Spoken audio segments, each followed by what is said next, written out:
Hi, everybody. My name is Alexandria. We're going to go ahead and get started. So for right now, everyone is on mute, but feel free to use the raise hand function if you have a question or send it in the chat as we go along this afternoon. And thanks again for spending some of your lunch break with us. We're so excited to be partnering with the History of Medical Collections Library for this Lunch and Learn event where we're going to spend some time looking at and learning about medical instruments and books and archives that are all related to women's health. And so the Duke University History of Medicine Collections is housed at the Rubenstein Library, and it serves the purpose of acquiring, preserving, interpreting, and making available for research and instruction materials documenting the history of medicine, biomedical science, health, and disease, all within a global context. And these collections seek to bring historical perspectives to bear on contemporary health issues and to facilitate an interdisciplinary understanding of the history of medicines. You'll hear from Brooke in just a little bit, and she is currently over in the library at the History of Medicine collections right now. Thanks, Alexandria. So I'm going to introduce the moderators. That is me. My name is Ashley Deans. I am the communications specialist at Duke Center for Global Women's Health Technologies, or you might hear us call it GWHT. And who you just heard is Alexandria. She is the Associate Director of Operations at GWHT. So before I pass this over to Brooke to help us, get started, learn a lot over this virtual lunch and learn, I'm just going to give a quick introduction about our center, the Center for Global Women's Health Technologies. It was founded in 2013 by Dr. Nimi Ramanujam at Duke University with the mission of empowering trainees to create impactful solutions to improve the lives of women and girls globally. Our center, since its inception, has catalyzed new research activities and the development and commercialization of several technologies that advance prevention and treatment of cervical and breast cancer. We're working together to advance our center's mission of erasing disparities in women's health. While the majority of staff at GWHT come from a science or engineering background, Alexandria and I have the opportunity to focus more on the social and community engagement aspect of our mission. So we're so excited to partner with the History of Medicine collections to learn a little bit today about the history of women's health. And with that, I'm going to pass it over to Brooke. Hey everyone, I'm super excited to get to talk to you all today.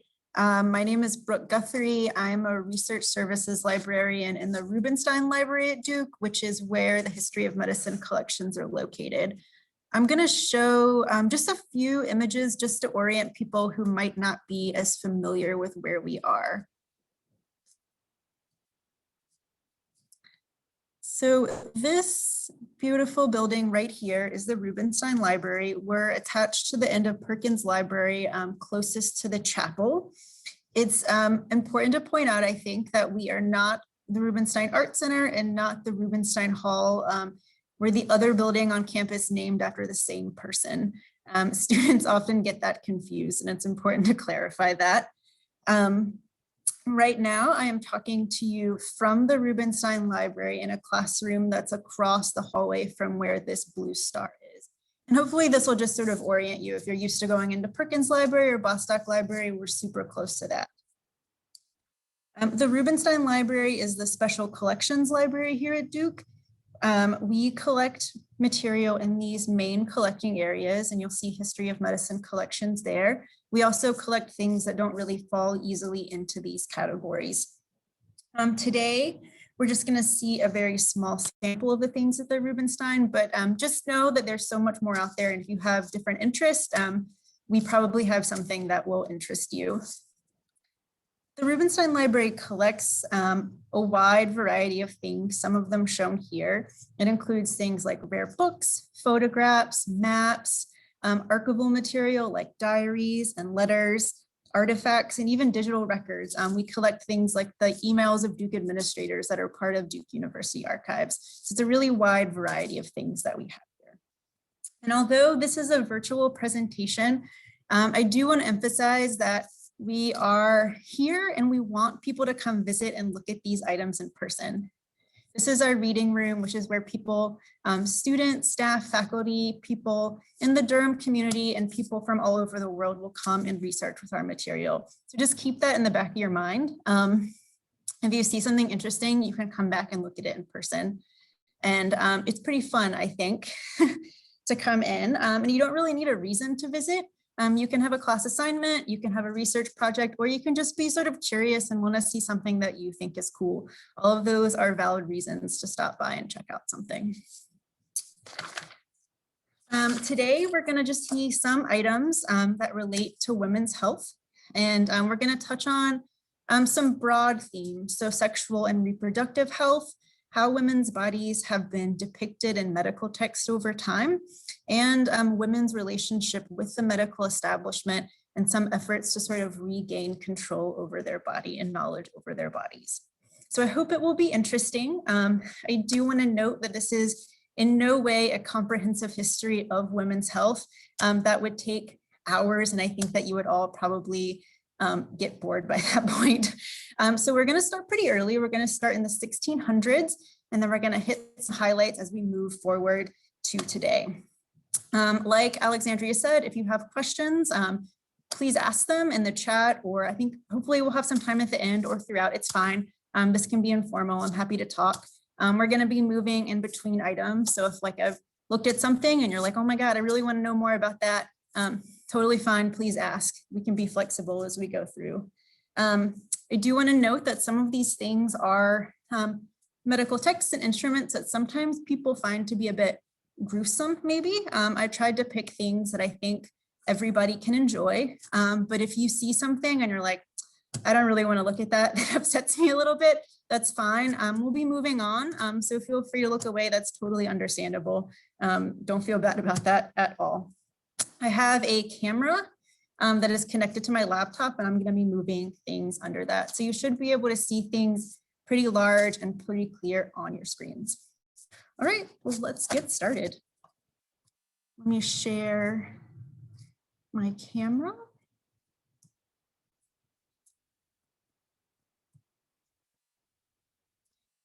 All right. Hopefully everybody can see my blue hands underneath the camera.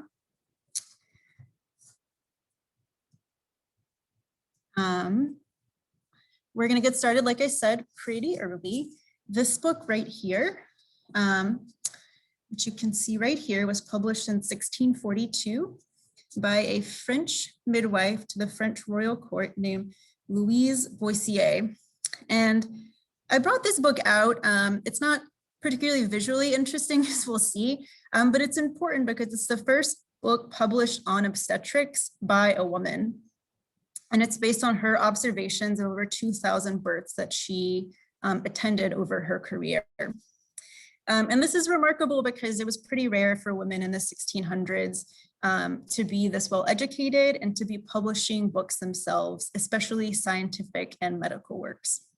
It's also worth noting that this book is in French, and most medical texts at the time were in Latin. And so she made her knowledge about midwifery widely available to those in her country. And that was sort of her goal, was to make people more aware of childbirth practices. You will notice, I'm just going to flip through a little bit, that it's a pretty chunky, thick book, but there are absolutely no images in this book. So this is a book that people would have used to learn about childbirth practices, but there are no sort of diagrams or photographs like we're used to seeing in medical texts today. And this is not super uncommon for the time. So if you were trying to learn these techniques, this might be how you would go about it. I will note too that despite being very educated and sort of a pioneer, she was not especially well liked by the male doctors at the time. And this is a trend that we're going to see as we move forward, that increasingly male physicians, highly educated male physicians, would sort of see midwives as intruding in their territory as medical authorities, and sort of tried to push them out and sort of enter this space that was traditionally seen as a women's only space and mostly attended by midwives. So this next book, we're going to jump ahead to the 1770s. And this is a book by another French midwife, Angélique Ducoudray. And we have a little picture of her over here. And this book, unlike the one we just saw, does include illustrations. And it looks a little bit more like books that we might be familiar with today. So they're anatomical illustrations that are labeled, and then there would be some corresponding explanation in the text. The illustrations, I think, are really beautiful. And like the book before, she goes through different childbirth scenarios, different things that midwives might encounter and sort of how to handle them. Here's a really lovely picture, and they all sort of look like this, showing the fetus and the pelvis, and then the midwives' hands doing different maneuvers. And all the midwives' hands, I think it's really great to have these little white ruffly sort of things around their wrists, which doesn't seem super practical, but it's maybe a nice touch. I'll just point out a couple more. So different, maybe not so standard childbirth scenarios and how a midwife would maneuver the baby to have a successful outcome, as well as things after, so the removal of the placenta and things like that. It's also worth noting too that, like the woman we just talked about, she was, Angelique Ducourdray was sort of not viewed positively by the medical establishment at the time. She was a licensed midwife, a very well-educated woman, but French doctors sort of wanted to stop the practice of midwives being educated at medical schools and being licensed by the state. But she and some of her fellow midwives fought against that and were able to keep working the way that they were. And she was well regarded enough that she was commissioned by the French king to travel around the country and instruct rural midwives on best practices. And she did so, and she did this with some teaching aids that she created herself. And we have part of one of them, which is this fetus stall, which is honestly kind of creepy looking. And it comes with its sort of own little placenta attached by the string. But this would have been used in conjunction with sort of a apparatus made of the same kind of material, but of the lower half of a woman's body. And so midwives in training could have used this to practice maneuvering the fetus and helping along during childbirth. This is, we always like to show this because it's, I mean, it's kind of weird looking. And as I mentioned earlier, as we move forward, we're going to start to see more and more men involved in childbirth. At this time, there wasn't really a formal field of obstetrics, and they weren't really called obstetricians yet. They were called man midwives. And the next book I'm going to show you is from one of the most prominent man midwives in the 18th century. His name was William Smelly, which is a rather unfortunate name for a doctor. And this is one of his works. And you'll notice as we go through that it's a lot more of a sort of scientific anatomical work than the ones that we've seen before, geared toward doctors and medical students, and not sort of your average person. There are various anatomical diagrams in here, and these would have been drawn from the dissection of cadavers. So they would have been dissecting bodies and then drawing these as they did so. And that's really how we have a lot of our anatomical information, even today, is from the dissection of cadavers. And it's like a study aid. You see the little letters throughout, and that would have been explained in depth in the text, these various body parts and what they were for and what they did. This book, I think, is really important too, because it is, Smelly was the first person to really write about the use of forceps in childbirth. And this was a really big deal at the time, sort of this introduction in tools and implements into women's healthcare. He has a couple of images in here showing the use of the forceps. And forceps had existed before Smelly, but they weren't as commonly used. And he sort of improved and updated the design of the forceps. And so we see a picture of their use here, and in the text he describes them as artificial hands to assist in childbirth. And the rise of forceps is really interesting because it represents even more the movement of male doctors into this realm, where tools were sort of seen as their purview, and female midwives didn't really have access to these tools that were becoming more and more popular as we move along. We do have a few examples of Smelly style forceps, and I've just brought one pair here to show you. I mean, these are from around the time that he would have been working, if you can see that. And they have these little notches right here. And so each part would have sort of notched together. You can see too that they don't look a lot like medical instruments today. They have wooden handles, which would have been really hard to sterilize and clean, unlike stainless steel implements today. But this was the 1780s and we didn't know about germ theory, so we really weren't cleaning things as we should have been. Now we're going to move into the 19th century and look at some texts by male doctors for doctors and students, as well as some texts that were written for women to tell them about their own health. This first book is written by a French doctor or man midwife from the 1830s. Let's make sure it's there.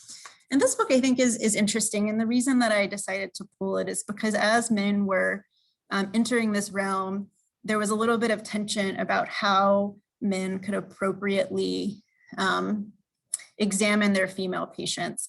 It wasn't seen as okay by a lot of people that these male doctors were coming in and touching women that they, weren't related to or married to. And he addresses this in his book with a couple of images as a sort of like how to touch your female patients. This is the first one. He is examining his female patient as she is standing up. You can notice that she is fully clothed as she does show. And then there's also a picture of him. I don't know, where did it go? I seem to have lost him. Please. Sorry about that. Oh, there it is. It's the next page of examining a female patient laying down. And you'll notice that in these images, the doctor is examining the patient, but he's just touching and not looking. And that was something that doctors did at the time. They didn't view the female anatomy. They just sort of stuck their hands up there and touched, which might not be the most effective. You'll also notice that the doctors in these pictures are just wearing their street clothes. They're definitely not wearing gloves, and they probably haven't washed their hands. Again, in this time before antiseptic theory, this was pretty common for people to just come off the street and examine their patients. This book also has more images of various tools that would be in a man midwife's arsenal, again, sort of separating them from the female midwives that we've seen. There's a variety of different forceps types that we see here. Some implements for measuring different parts of the body, including taking pelvic measurements to determine whether a woman could successfully have a child. And a couple of implements related to breastfeeding, which I think are really interesting. And we have a couple of examples of these in our collections. They're slightly different, but from around the same time period, the 19th century. So this right here is an example of a 19th century breast pump, which looks not like anything that we would see today, but you can sort of pull this right here, and the milk would collect in this little tube right here. And this would probably be used to collect milk for infants that maybe weren't breastfeeding well, or maybe were too small to breastfeed themselves. His book also mentions a variety of different nipple shields that women would have used at the time. And we have a couple of examples, and they're made of pretty thick glass. And this one right here is one that would have been worn by a nursing mother throughout the day, and it would have been to catch any excess milk while the child was not feeding. It's hard to imagine that these were in any way comfortable to use. There are also some examples that are made of lead instead of glass, which seems even worse, to be honest. but we have quite a few of these in our collections. This next book that I want to talk about is from a man who was a man midwife, but also an artist. And he wrote this book, Spratt's Obstetric Tables from 1847, intentionally to sort of meld science and art in a teaching aid for medical students. And I pulled it mostly because I think it's really beautiful, and it's interesting because it uses flaps to illustrate the anatomy. Flaps have been around in medical texts since the 1600s, but they really took off in popularity in the 19th century. And the first one I want to show is this woman who's wearing her nice dress and her bonnet. But what you can do, and what you would do if you were studying anatomy, to sort of peel back the layers of the body, you could slowly, a little fragile, here we go, lift up. And for this diagram, each flap you lift would reveal a different stage of pregnancy. And there are tons of them until eventually you get down to the baby. And he uses these throughout the book. This one I want to point out to you shows the use of forceps, and it sort of mimics the drawing that we've seen so far, but instead of showing different stages of using the forceps in individual drawings throughout the book, you can slowly lift up all of these lovely flaps and see more and more, which is, I think, is just a really interesting way of depicting the body and showing the stages of processes.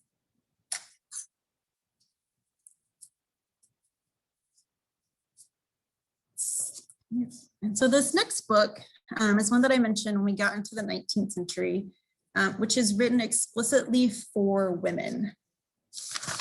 And it's from 1891, so we're almost up to the 20th century. And it's interesting. It's pretty beautiful. It's pretty small. It's got this lovely title page, the Viavi gynecological plates designed to educate mothers and daughters concerning diseases of the uterine organs. It is written by two men who actually wrote this book for a company called the Viavi Company, which was a pharmaceutical company that made probably not really effective medicines to treat female troubles at the time. So it's sort of an advertisement that's also dressed up as a medical textbook for women.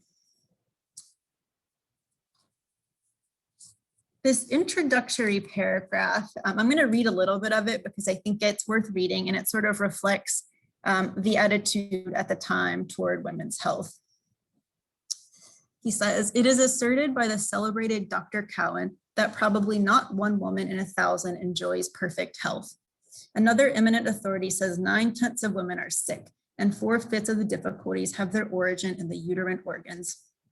There is no single condition of disease more prevalent and more thoroughly responsible for unhappiness, misery, and the transmission of the same to children than diseases of women, and for the most part, they are little understood." Which is a pretty big assertion to make, I think, that women are not healthy. But we see this a lot, is that doctors tend to tie anything to women's reproductive organs. Mental health and physical health is like they have these organs, what are you going to do about it? This book goes on to pair really beautiful anatomical illustrations with descriptions of these women's diseases. This first one describes vaginal discharge, and it goes on to do a little bit about the symptoms, which include things like weeping without cause, involuntary sadness, melancholy, hypochondria, as well as the causes, which include things like improper habits of life, nervousness, excessive mental strain, improper method of dress, excessive copulation, especially by newly married couples. And the book sort of goes on and on like this, with descriptions of symptoms and causes that seem sort of very out of the realm of medical science today. It also mentions somewhere, if I can find it, hysteria, which was a fairly common diagnosis of women, particularly in the 19th century, for women who were seen as being too emotional or uncontrollable, or not sort of living by the standards of the time that had been set for women. And so you'll see that the causes include things like emotional excitement, fear, anger, disappointment of the affections, a morbid condition of the uterine nerves, religious fervor, which is something that we see a lot, tying all sorts of problems to women's anatomy, which they didn't seem to know too much about. And we'll see that, and just to reiterate, this was written for women, and so this is something that a woman might have owned and used this to understand her own body, which I think is really important to keep in mind as we look at things like this, that there were real people out there who were reading these things, and this might be what they understood about themselves. This next book that I want to show you is one of my personal favorites. It's a little bit different than the things that we've seen so far. It's an artist's book that was created by an artist named Maureen Cummings in 2008. But what she's done is she's used data from a psychiatric hospital from 1819 to 1843 to sort of visualize the reasons why men and women were committed to this psychiatric institution. And it's a really interesting way of understanding the disparities in care and understanding of women's health at the time. So what she's done is divided male patients over here, female patients over here. And at the top of each artwork, there's a little bit of information about the patient. So the date they were committed, their age, their occupation, and then down here on the image, she's written the reasons why they were committed to this institution. And so for the men, we see things like ardent spirits, who had a problem with alcohol, injury upon the stomach, sort of hard to see on this camera, it's a big book, gradual decay from ill health, and things like reverses of fortune, domestic troubles. And then when we go over here to the side that showcases the women patients, we sort of start to notice something. The reason why women would have been committed to this institution include things like pregnancy, suppression of menses, absence of husband, lactation, etc., abortion, domestic afflictions. And you sort of start to see a pattern as you go through these, that the reasons why women were often committed to these psychiatric institutions were mostly tied to their reproductive organs and reproductive processes, or their home life or relationship status. And I really like this book because I think it's a really interesting way to illustrate this information that's usually contained in pretty dry medical data, and sort of to pull that out and make it sort of have an impact when you view it.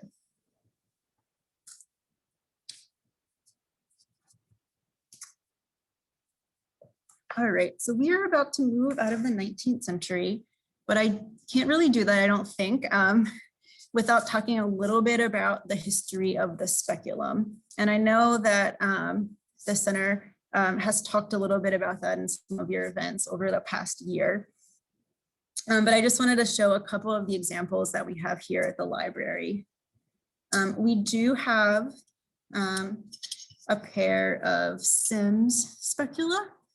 They seem to have come apart at some point in time, but and I think as many people know who have attended any of your past events, these were developed by a doctor named J. Marion Sims in the 1840s, but it has a really dark and troubling history in that he experimented on enslaved women in the South who had no choice to consent to his procedures, and that is sort of how he refined his medical techniques and developed these tools that sort of form the basis for many of our medical tools today.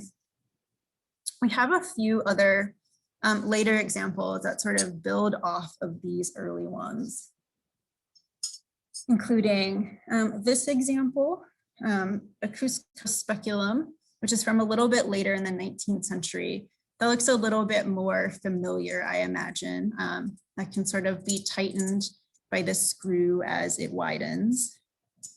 And we also have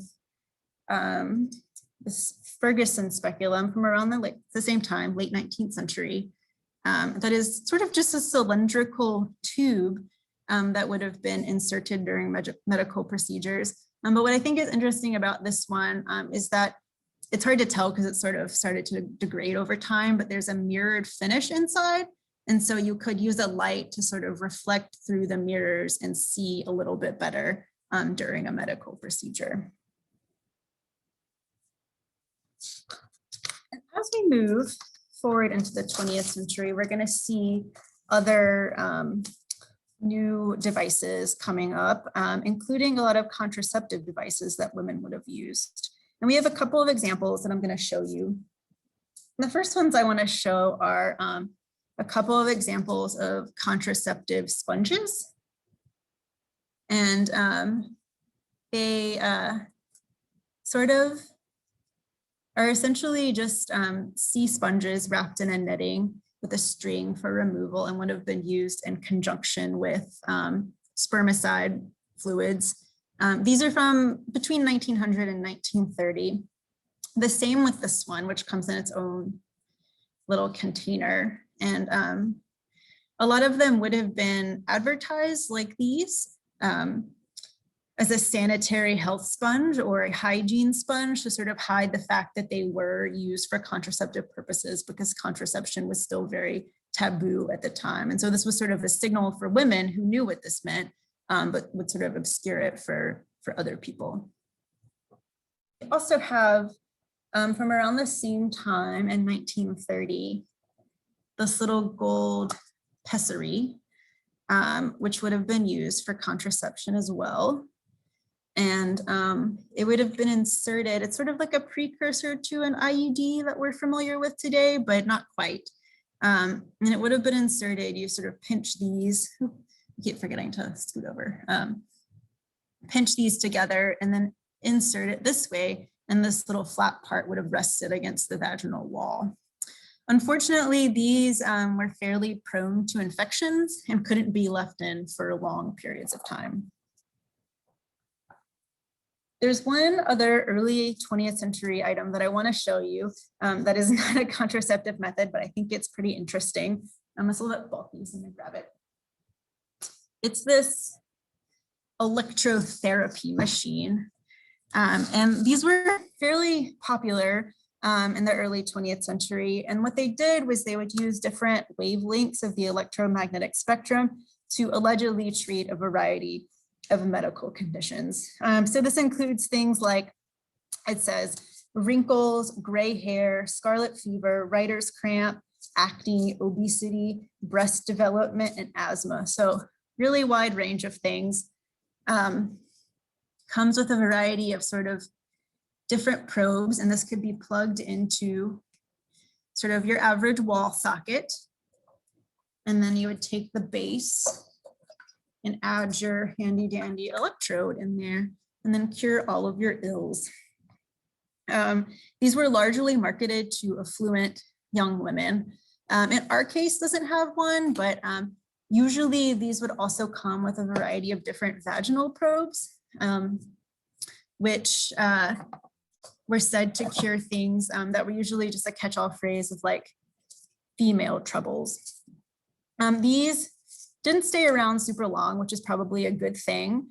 The FDA, which was in existence by this time, removed them from the market because their claims were in no way substantiated, and these definitely should not be used for all of the ailments that it says that it can be used for. And we have a couple of machines like this, these electro machines that people would have used. And it comes in this little case, so a doctor could have carried it to house calls, or it's something that you maybe would have owned on your own. Put that back. All right, so we're going to move forward a little bit And we're going to move later into the 20th century. And as I've mentioned, we've seen more doctors, more men involved in women's health. But eventually there was a pushback on this by women who wanted to have more control over their own healthcare, more control over their own bodies, and know more about their bodies than they had been told before. And I think one of the best examples of this, and maybe people have seen this before, is this publication from 1971 called Our Bodies, Ourselves, A Course by and for Women. And so this was published by the Boston Women's Health Collective, which was just a group of regular women who wanted to provide quality information, while also dismantling taboos around women's health, talking about things like sexuality, and also discussing abortion and contraceptive methods in a non-judgmental way. It was eventually translated into something like 31 languages, and has been updated in new editions into the last decade, I think. And it's really great. You can tell just by the table of contents, this is a different sort of medical book. They talk about sexuality. They debunk some myths about women. They also talk about abortion, and they talk about medical institutions and women, medicine, and capitalism. So not something that we've seen a lot of men talk about. And I'll just flip to a couple of pages just to give you a sense. This is the page that just talks about basic women's anatomy. It has pretty accessible drawings, I think. And it also is interesting because the book sort of encourages women to explore their own bodies. So to read this and learn about it, but also to sort of experience themselves and sort of feel empowered to learn about themselves, and that it's not a shameful sort of thing to understand your body parts. It talks about things that we didn't see a lot before. So sexuality, growing up, you see a lot of information about puberty, just very accessible, very non-judgmental.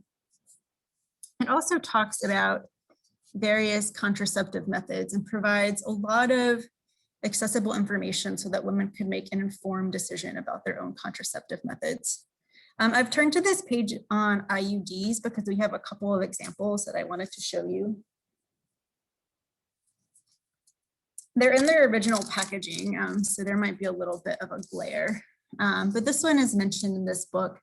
It's a lip sloop, which began being used in the early 1960s and was one of the most prescribed ones at the time. It has this sort of plastic double, it's made of plastic, so it's a non-hormonal version. This little double S loop right here that was supposed to fit really closely in the uterine cavity so it wouldn't dislodge and come out. And we also have this one other example. We have a few, but I only pulled a couple because I don't know how much people want to look at IUDs during their lunch break. This one I brought out because it's a Dowcon shield. And you can sort of see the actual IUD is this little, it's kind of hard to tell, but it's this little like clearish plastic part down here on the end, and you can see the string hanging off of it. And these were used in the late 1960s, but only for a few years because the design of it, particularly the design of the string, essentially funneled bacteria into the uterus, and it caused severe infections in women, including several deaths, and was pulled from the market after something like 300,000 lawsuits. But it did cause a lot of problems, and it also sort of caused people to doubt the safety and effectiveness of all IUDs. And this idea that we see in our bodies ourselves was reflected on a lot of levels, including local levels. And I've got a couple of local Durham examples that I want to show you. These two documents come from the Durham YWCA, and specifically from the Harriet Tubman chapter, which served the Black community in Durham. It was also in the 1970s home to the Women's Health Co-op. And you sort of see the language that we just saw echoed in this: our bodies, our health, our rights, ourselves. Really sort of asking women to sort of take charge of their own health and feel like that's something that they should and could do. And I pulled one other item from this Women's Health Collective. And this is a flyer prepared for women to have when they went to a doctor's appointment, to tell them what their rights were, what sort of questions that they should be asking to have a successful experience with the doctor. And it's from the early 70s, but it's totally relevant to today, I think. It just tells you, the doctor should explain to you what he's doing. You can ask to see the instruments that are going to be used on you, explained why they are being used. And also you're allowed to say, like, I'm not comfortable with this. This does not feel good to me, and I would like you to stop. It tells you, your rights. You have a right to be explained the treatment that's being offered to you and why this is the best treatment that's being offered to you. And then also has them to sort of evaluate the success of the visit. Did you understand what was being said to you? Were your questions answered completely and to your satisfaction? Do you understand what the doctor plans to do? And are you informed about all of your healthcare choices? And there's quite a few documents that the YWCA prepared for women, but I think it's a really sort of interesting look. And we're in 2020 now, but I think a lot of people want to keep these in mind as they go to the doctor, especially women who might be going to a gynecologist for the first time in their lives.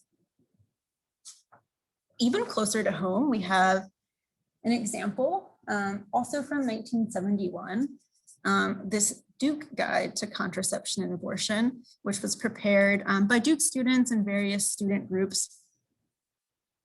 And it's also covers a lot of topics that might have been still fairly taboo at the time, including abortion, STDs, as well as contraceptive methods and where to go if you need help with any of these things.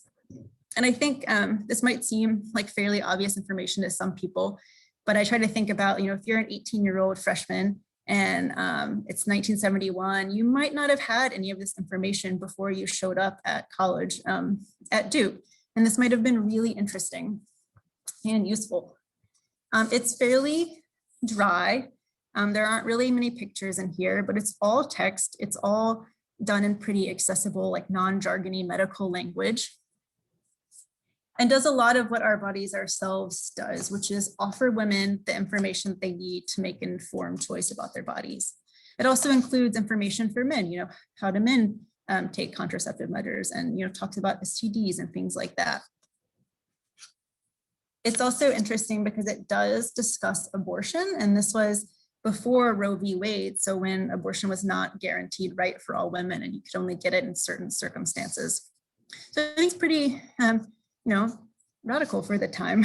And there was a Duke Committee on Contraception and Abortion that existed at the time. And so there's a lot of student movement around health issues and sort of knocking down some of these taboos around talking about these topics on campus. This next book that I want to show you, don't have too many more things, but this one I like, it's a little bit weird, but it feels important to me. This was also published in 1971. It is a medical textbook, but as you notice, it was written by two Duke doctors at the time and one former Duke doctor. And the reason why I like to show this is because it was used in medical education and it depicts women in a really interesting way, in a really sort of upsetting way, I think. They do use female models, and I'll read you just a little bit of their justification for why they decided to do this, and you'll see in a minute what I'm talking about. Perhaps we should have included photographs of garden variety American males and females who have let their physiques go to pot. Instead, we used female models as model females. The student will see the ordinary specimen every day. Only on rare occasions will the attractive, well-turned specimen appear before him for consultation. He should be prepared for this pleasant shock. And essentially, I think they say somewhere else too, is that they used these models that we're going to see as a way to keep male medical students interested in their studies. It is worth noting that there were female medical students at Duke at the time.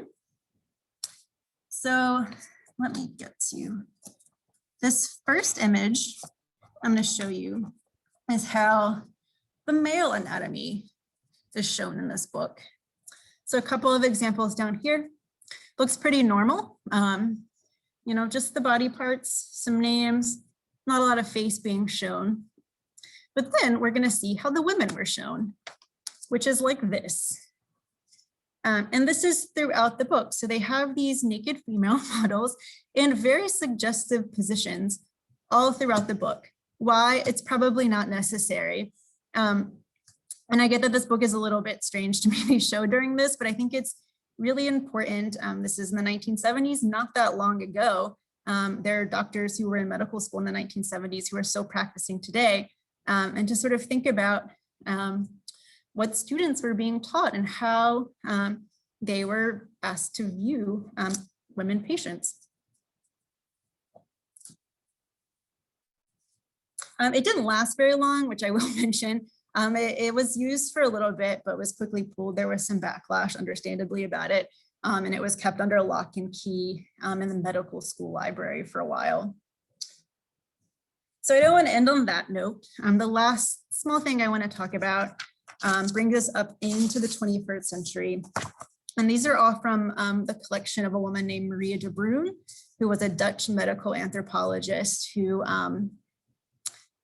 traveled around the world talking about sexual and reproductive health, contraceptive methods, and HIV/AIDS awareness. And her collection is fantastic because she does have material from North America, South America, Africa, Asia, and Europe, probably Australia too, in all different languages.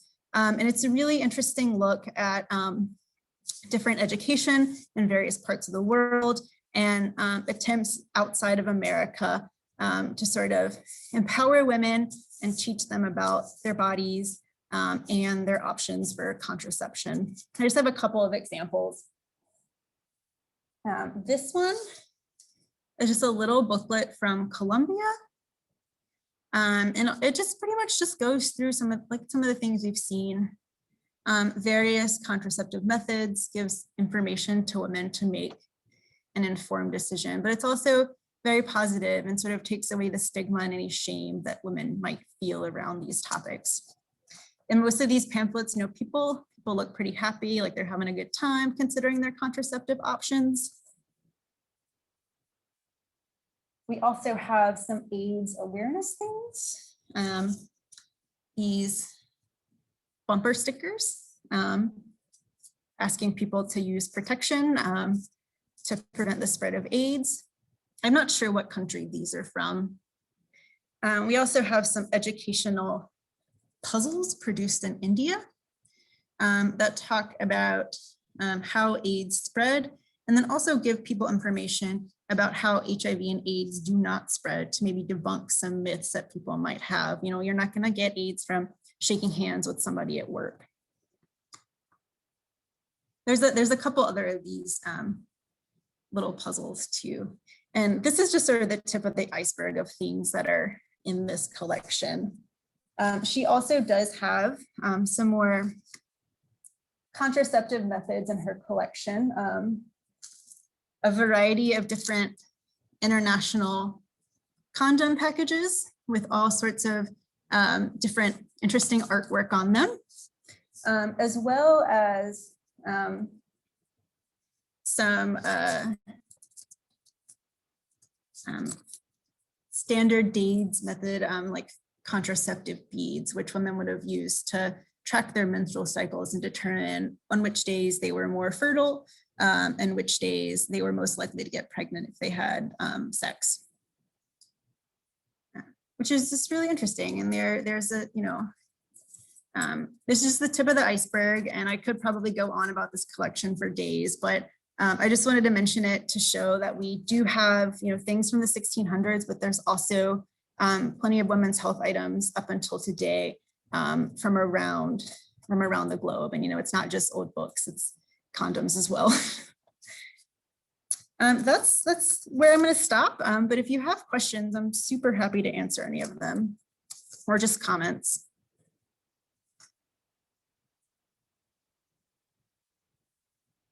I'm going to stop sharing my screen so you don't have to stare at this beige thing. Brooke, there was one question in the chat of someone asking if you could repeat the name of the collection. The one that we just looked at? Yes. Yeah, her name is Maria de Bruin. I'll type that in the chat too, because it's a Dutch spelling. Great, thanks. Yeah. Thank you so much, Brooke. Also, for anyone here with us, feel free to use the raise hand function or send questions in the chat, or probably you could just go ahead and unmute yourself. Oh, we have a hand raised. You can go ahead, unmute, you're good. Hello, I apologize because I had a meeting before, so I arrived really late. So I just had like the last 30 minutes of this very interesting discussion. I am a PhD in the history department, a PhD student, and I work on the history of the birth control pill, specifically focused on Latin America and the human trials undertaken in Mexico in the late 1950s and early 1960s. So, so far I haven't consulted any of these collections. I feel so foreign to the history of medicine collections at Duke and the Center for Global Women's Health. So I guess that I just have a very general question or request, like how can I be more involved and also learn more about all of those fascinating materials? Because, for instance, I have read so much about the Dalton Shield, and I have read so much about like a global north philanthropist sending the Dalton Shield to Mexico and so on and so forth. But I have never actually like really see them like this now. So I'm just fascinated. I'm just very interested in like having that kind of knowledge to not only like an abstract idea of what those devices were, but actually learning more about how they look like. I'll put my email address in the chat too.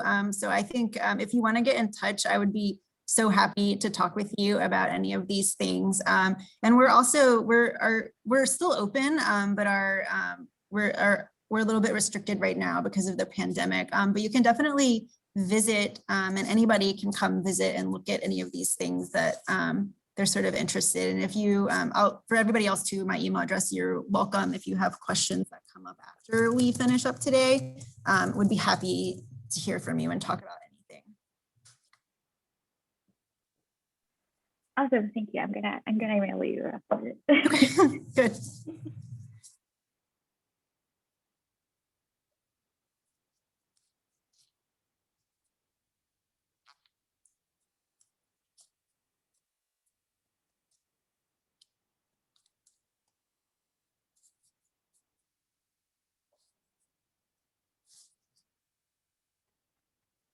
Okay, we'll just give one more minute in case someone has a question that pops up. You can send it in the chat, or you can go ahead and just unmute yourself and ask.